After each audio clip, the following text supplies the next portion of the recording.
Okay, so it's nighttime here in Sweden, and with that we begin the new series on the channel, finally. So, I have no idea how this video is going to come out. I'm hoping that it's going to be premium quality. However, I will be using the ultra-wide mode of the iPhone 16 Pro Max to record this video. So, will the quality be as good as it can be? Absolutely not, but I want to see if it can kind of be fine enough to be useful. So, I am also gonna hopefully edit this video, but last time when I recorded this exact video with a normal camera, the recording software didn't like the file size and the file format. So that messed it up completely and I couldn't edit, and that entire concept of recording different videos didn't work, so I had to scrap it. So we're gonna go flying instead, trying to do the best we can. Let's begin. So, you might be questioning this whole thing. What game are we really gonna do in this video? Well, it's in the title, so you didn't really have to guess, did you? Resident Evil 7 Biohazard. And I did actually have to check the name as I said that out loud, because I don't have a script, so when I just say shit, I do it randomly. There's no cogs moving in my head when I speak, it's just completely nonsensical bullshit, man. So let's start this game. We're in HDR 10.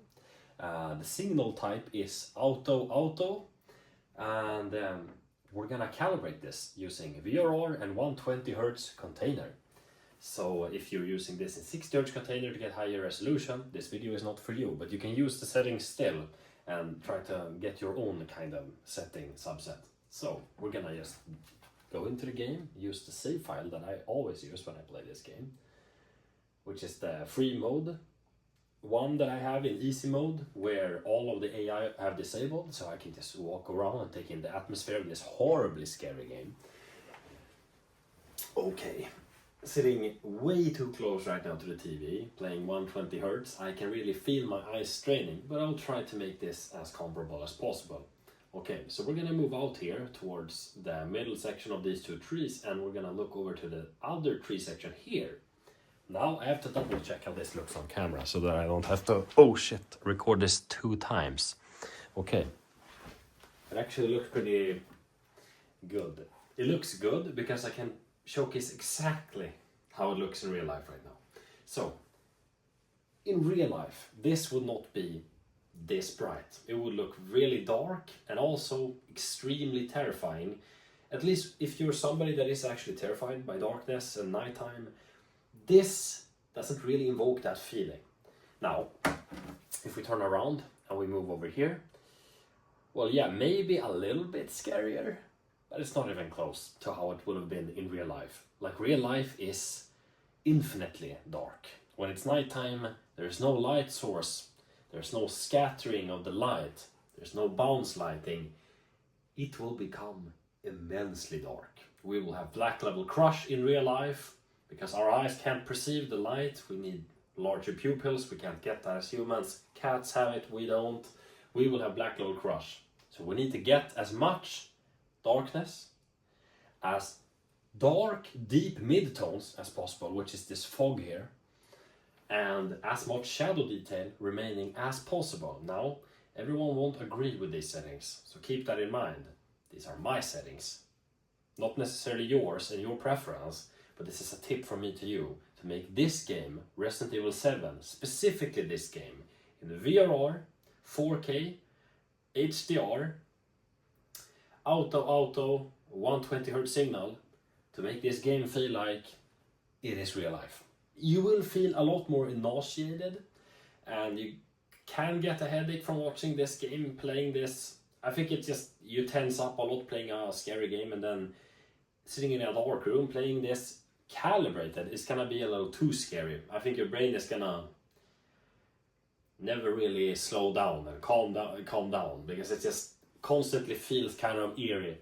If you're an adult and you're not easily scared, you're still gonna feel unease if you sit alone in a room. So keep in mind, do this at your own risk. You might think that this is kind of more scary than you thought it would be when you're done. I've watched so many horror movies and played so many horror games, and I'm somebody that, like, I don't even twitch anymore, or like, what is it called? I don't even flinch. I don't even flinch anymore. I don't even really, outside of my body, actually react outwards, so nobody would even see that I got terrified. But on the inside, I can feel emotions that I don't really let on that easy. But the thing is, when playing this game, my emotions need to burst out. It's super scary, man.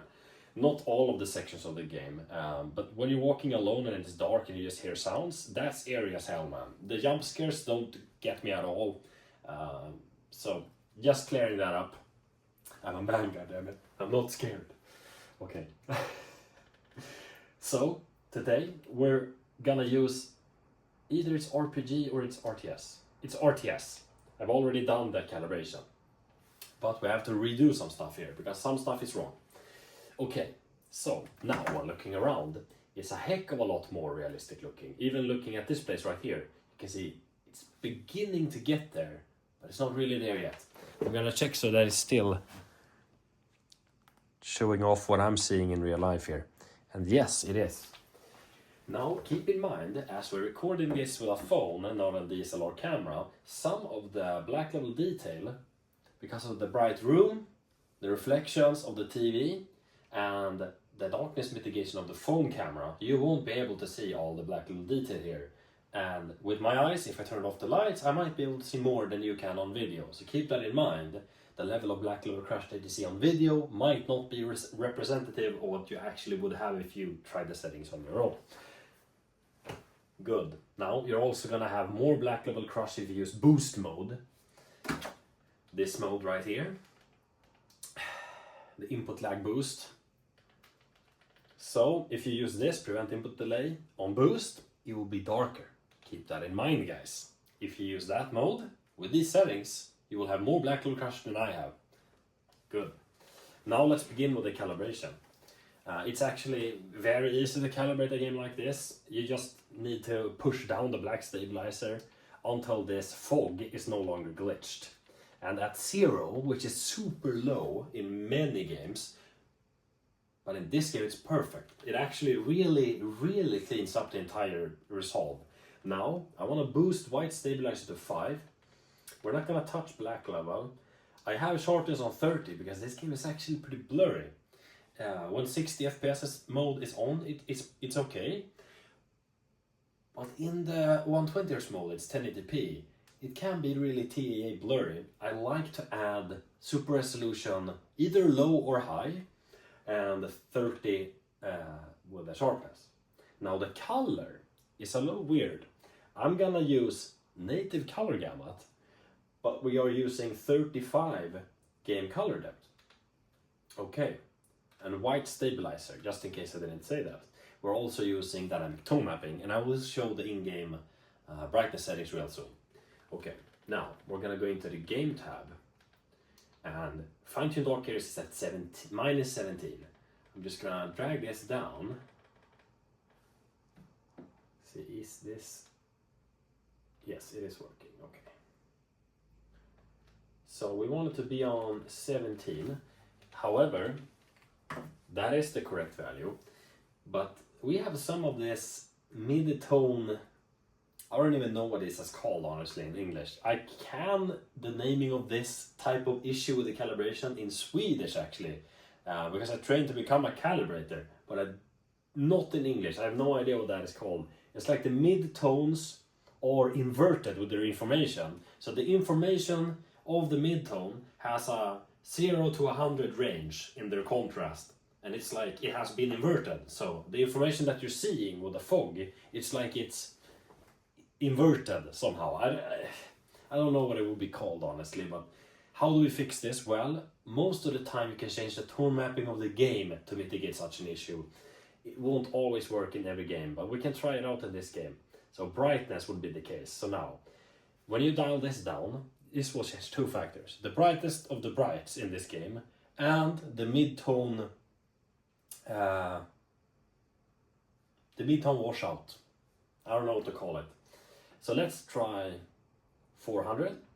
See if is it too dark now? Did we lose too much information in the darks? Or is it just looking more true to life with your eyes when you're looking at it? You really gotta use your own eyes. Check out the image. Does this look more like real life? Or does it look fake? So it's still not even close to real life. In the darkness there, it's still like washed out, doesn't look good. So from my memory, I think 335 or 330. I think it's 335.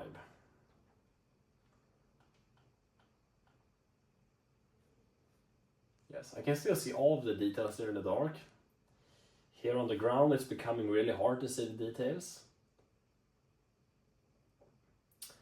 I think the thing that is messing us up a little bit here, I think it is this looks really good, but I think it's the dynamic tone mapping. To check this, we can go into Game Optimizer, and real quick we can just go into picture all the way down and change this to HDR. If the fog, that issue that we were talking about before, disappears, well, then it might just be HDR is required, and then we go in back to this brightness slider, we max it out. And now the issue of that fog is no longer there, and the midtones don't seem to be broken anymore. So that's the issue. The TV was adding a washout to the midtone. So the TV was doing it. That's totally fine. So now let's see. I hope that is possible to be shown on camera. Oh no, you can't see that. Okay. I'm gonna do this. I'm gonna recalibrate for you guys that you can see.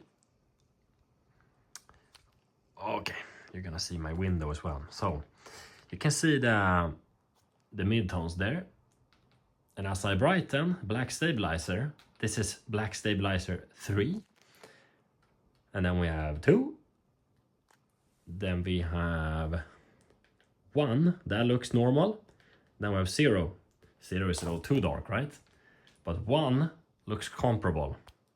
So now when we go back to this, it will no longer be able to show those black level details, which is fine because we're just recording a video either way. But what is important to note here, you saw the detail, how it looked on camera. It's slightly darker and dimmer than that in real life. So now, to my eyes, at 1, that looks very much like real life. However, I want to change fine-tune dark areas or the in-game brightness slider slightly.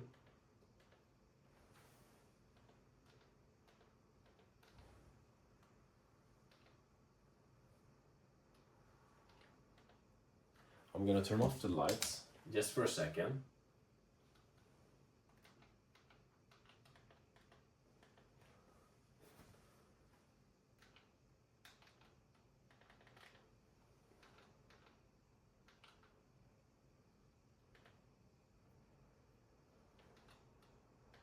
There we go. I think that's pretty good. Okay, so these are the settings. In game, you want to do display, max brightness 1000, the brightness slider 500, so the max value. Make sure that you're running high frame rate mode so that you have 120 Hz, 120 FPS locked. At least on the PS5 Pro it's locked. I believe it is on the normal as well. We're using RTS as the preset. You don't have to use that. Very important, again, that you prevent input delay, input lag is on standard. It will not make a difference in 120 Hz mode from my understanding. So it doesn't really matter either way in this case. VRR has to be on for fine-tuned dark areas to work. Fine-tuned dark areas will be put to -18. Good. 1 on black stabilizer, 5 on white stabilizer, game contrast 100, game black level 50, adjust game sharpness is at 30. That will make the darkness slightly darker and it will make the game sharper in a kind of unrealistic way. So if you don't like it, you can dial it down to 28 or 25, but that will be too blurry to me. Everyone is very different on this. Game color depth is kind of boosted in this game in an unnatural way, so to make it look more realistic and natural toned throughout the entire calibration inside of the game, 35 with color gamut native is much preferable here. Also, the dynamic tone mapping that we're using, will not be used. We're using a hard clipping value of 1000, and that is used by getting HDR enabled.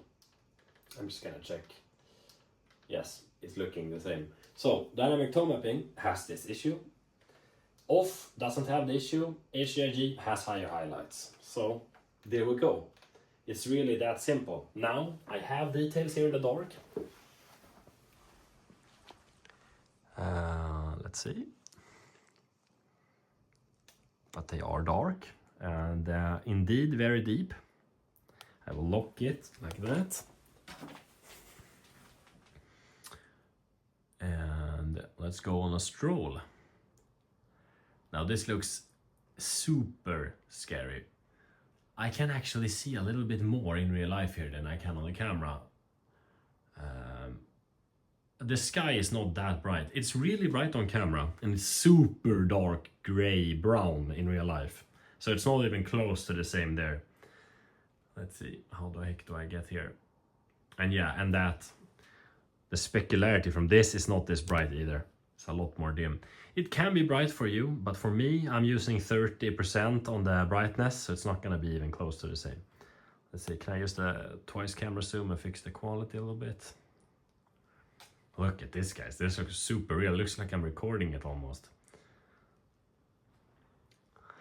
Yeah. It looks awesome. It looks awesome. Okay, let's see.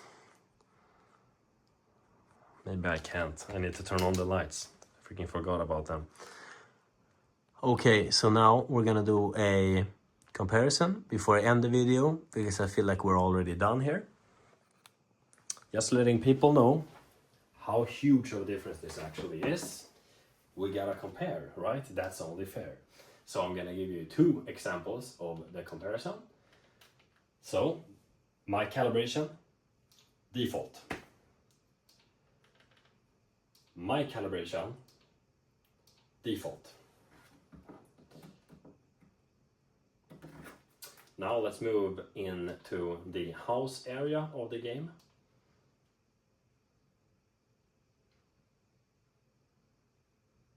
Literally everything looks and feels like real life now. For being a game on a TV, that is absolutely huge. Okay. Indoors also looks very, very, very realistic. Okay, so here we go. Original. My settings. Let's see if we can change camera angle to another place.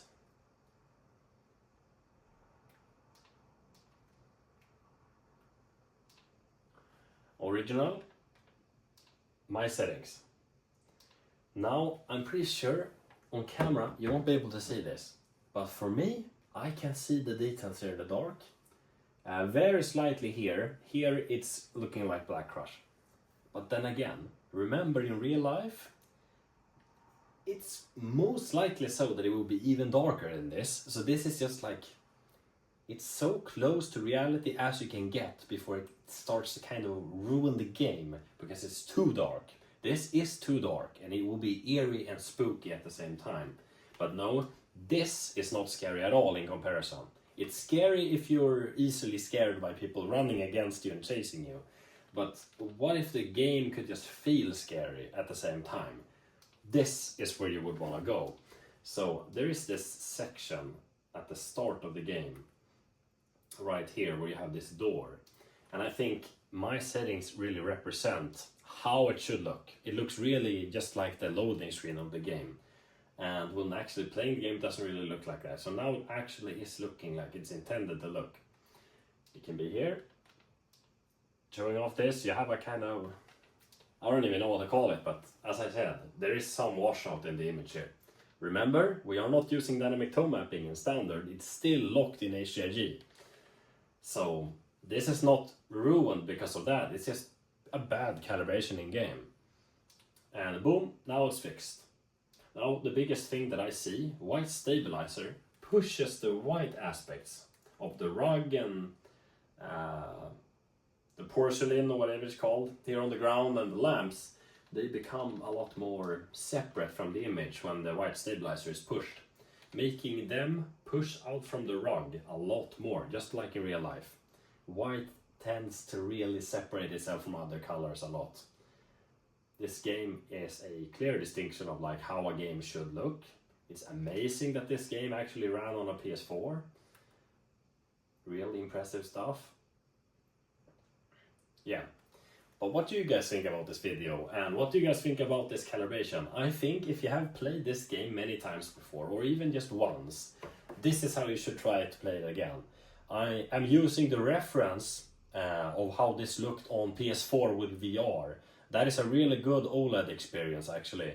And this is slightly darker than that, slightly sharper, slightly higher resolution and higher FPS.